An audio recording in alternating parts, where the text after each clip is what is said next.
Every generation of wrestling has its legends, but some stories feel larger than the ring itself. The Undertaker's streak was more than wins and losses, it was destiny. Today we take a walk into the sacred halls of WWE history to remember not just a man, but a legend. This is wrestling mythology, the Undertaker's streak. The streak was never meant to exist. It's not like it was this grand plan that Vince McMahon had. I mean, Vince and long-term storytelling don't necessarily go hand in hand. Never mind a 20-year-long story. It was an organic, non-forced way to make a legend. And it all started in 1991, WrestleMania 7, where he took on Jimmy Superfly Snuka and pinned him in just about 4 minutes. These early years of the streak are kind of infamous because some of these matches were just plainly bad. Like his WrestleMania 9 match against Giant Gonzalez, who was notoriously inexperienced in the ring. And Undertaker himself said it took years off of his life working with someone so inexperienced. The match even ended with a DQ after Gonzalez tried to use a chloroform soaked rug. He also main evented WrestleMania 13 with Psycho Sid, and this match is infamous in itself because there is this long-standing myth that Sid, well, shit himself during the match. It's also seen as one of the worst main events of WrestleMania of all time. So yeah, not every match was a banger. These early years also had Undertaker compete against Jake the Snake Roberts, King Kong Bundy, Diesel, Kane, and Big Boss Man. But the streak would not even start to get mentioned until his 9th WrestleMania against Triple H, who at this point was a top heel in the company. During this time, Triple H was walking around saying that he had beaten everyone there is to beat. But as Jim Ross would often point out on commentary, The Undertaker, at this point, going by his American badass persona, was still undefeated at the biggest stage of them all, meaning those two claims could never both be true at the same time. So they clashed and had an amazing match. But no matter what the game did, no one could keep The Undertaker down. So the match ended and the streak finally became a teenager. 10-0. At WrestleMania 18, he faced Ric Flair, and this is where the streak truly took a life of its own, with everyone constantly emphasizing the perfect record Taker had. And this match was great as well. Flair took a massive beating. Arn Anderson interfered. Flair used a lead pipe. All of it was great. Truly one of the most underrated matches here. Next year, he even fought a 2-on-1 handicap match against the Big Show and A-Train, where not even 2 people could keep him down, and he won by pinfall on the A-Train. Next year would mark the return of the Deadman persona in a matchup once again with Kane, and this would mark the final year where the streak itself isn't the centerpiece of the story, as the next year he would face the legend killer, Randy Orton. For 2 years up to this point, Randy Orton was building himself up as the legend killer, having defeated legends like Mick Foley, Shawn Michaels, and Sergeant Slaughter. He was also a babyface at this point, but this is where he once again turned heel, when he slapped The Undertaker at their contract signing. This was also a return of Randy Orton's father, the cowboy Bob Orton, who would come in and also cut promos on The Undertaker. So no need to say that this feud was amazing, as was the match. This was the first time the fans actually believed the streak was in danger, since Randy was a huge up-and-coming star, as well as the champion, but in the end, not even the legend killer could kill this legend. Next year, he came face to face with the strongest man in the world, Mark Henry. Henry was making fun of him with all this mystique stuff. He was talking about how he fears no one, but when they faced each other at WrestleMania, it was Undertaker who had the last laugh. Next year, in the build-up to WrestleMania 23, it was actually The Undertaker who would win the Royal Rumble, and he had the freedom to choose his WrestleMania opponent between the WWE Champion John Cena, World Heavyweight Champion Batista, or the ECW Champion Bobby Lashley. And he ended up choosing Batista, and Batista was not intimidated. This was a face versus face match.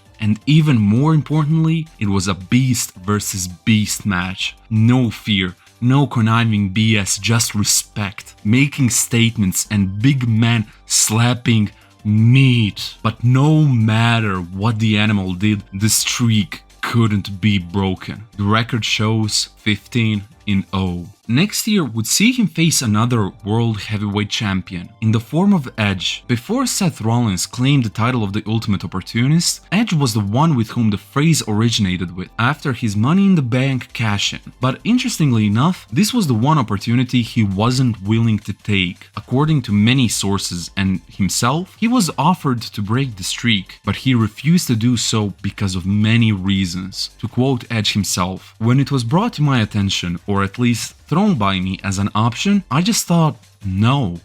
I'm already a made man. I'm in the main event of WrestleMania. What's it going to do for me? Sure, it would do something, I guess, but let's save that.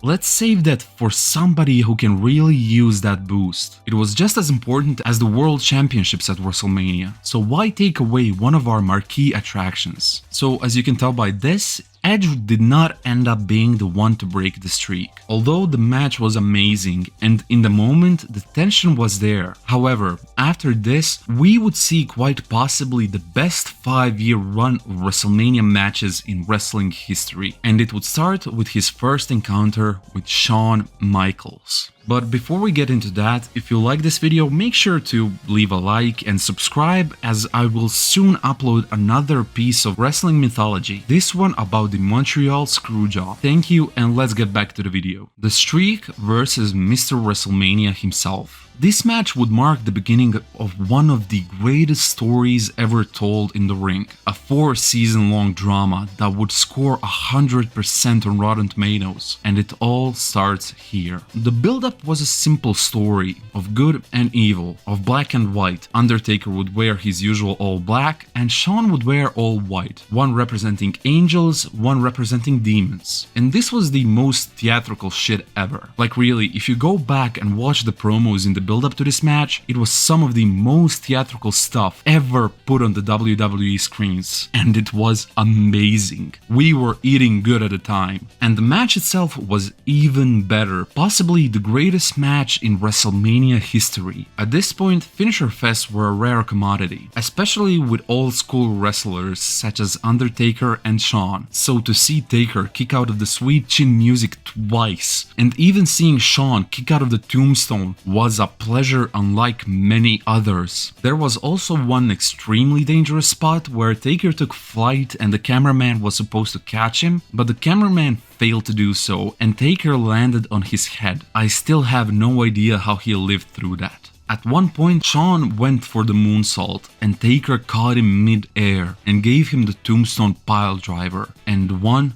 2, 3. The streak remains. However, Shawn wouldn't have it. Next year he would do anything to take revenge. He became obsessed with breaking the streak. If he didn't get another chance, his career would mean nothing. He tried his best in the Royal Rumble, but it didn't work, so he had only one option left. He begged Taker to give him the match, but Taker refused, saying he had nothing left to prove. However, then Shawn gave Taker an offer he couldn't refuse. He would put his career on the line, so we got it. Career versus the Streak, the Season 2 Grand Finale. But no matter how hard Shawn fought, he couldn't end it. He just couldn't keep the dead man down. And with one last tombstone and one last count, the career of Shawn Michaels ends. We don't talk about that, okay? However, this isn't where the revenge stories end, as in season 3 of this soap opera, Shawn's best friend steps in, the Game, Triple H, and he wants revenge for his fallen friend. There wasn't much verbal build-up in this match, but there didn't need to be. Everyone knew what this was about, and the no-holds-barred match was brutal, with weapons, dangerous spots, finishers, and everything else. Triple H beat the ever-living hell out of The Undertaker, multiple pedigrees, a sledgehammer spot. The Game played everything perfectly, but nothing could keep the dead man down. Then, one small mistake and Undertaker seizes it, locks in the Hell's Gate, and no matter how much Triple H struggled, he couldn't escape it. Undertaker won the match, but he didn't win the war, as Triple H walked out of the ring, but Taker had to be stretchered out. Then we get to the series grand finale. In the build-up to WrestleMania 28, Taker came back and demanded a match from Triple H. He couldn't accept the fact that he didn't walk out of the ring on his own 2 feet. But Triple H said no. He had no reason to fight. He no longer had any wish to end The Undertaker, as he respected him too much after their last year's bout. But then Shawn Michaels came back into the picture with a statement: "You cannot end the streak, because I couldn't do it either." This lit a fire under the ass of Triple H, and he accepted under 2 conditions. The match will be a Hell in a Cell with Shawn Michaels as the guest referee. Taker accepted, but made sure Shawn wouldn't have any biases in the ring. The match was marketed as the end of an era, as it was one last love letter to the Attitude Era that is so beloved to this very day. The match was a brutal one, and is still to this day my favorite WWE match of all time. It even has one of the most famous near falls in wrestling history, when Shawn kicked Taker with the sweet chin music straight into a pedigree by Triple H, but Taker still somehow kicked out. In the end, Undertaker hit a tombstone onto Triple H, and there we had it. A true end of an era. All 3 men standing on the top of the ramp in one of the most emotional moments in wrestling history. A great end to a great TV show.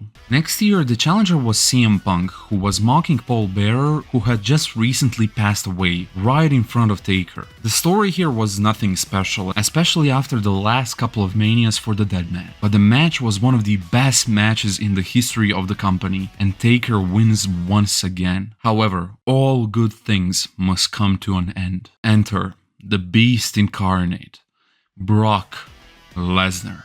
After spending a couple of years in the UFC, becoming a legitimate UFC heavyweight champion, it was time for Brock to come home to the WWE, and with him he brought his advocate, Paul Heyman.